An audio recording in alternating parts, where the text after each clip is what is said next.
The backstory is my father was a Vietnam veteran. He was taught that when you are in distress, one way to seek help or to let people know, your fellow men is you hang a flag upside down. So it's a sign of distress.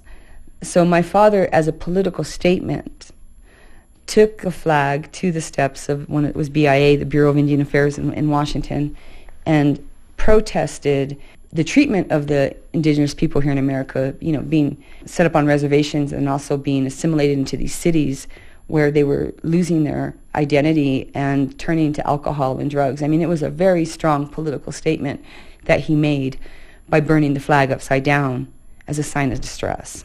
Tragically and unfortunately, less than 14 hours later, Tina and her children, my brothers and sisters, and her mother and her father were trapped in a fire on Duck Valley Reservation. She was staying with her mother and father at this time, and she did that a lot while my father traveled.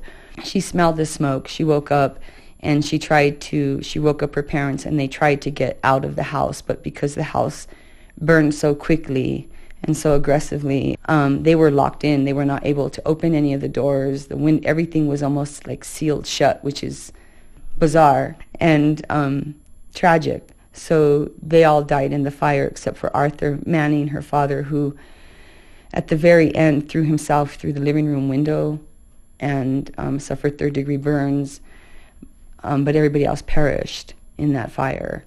The tribal police there in Duck Valley did a really small investigation and wrote it off as a fire that started on the back porch, which my father later on had it investigated with a private investigator who concluded that it was an act of arson.